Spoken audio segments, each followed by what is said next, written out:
mobile man. I'm told he's on every committee going.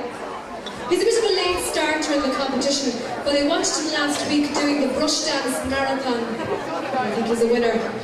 He's a farmer, an auctioneer, a Garda, and he's hugely into the basketball.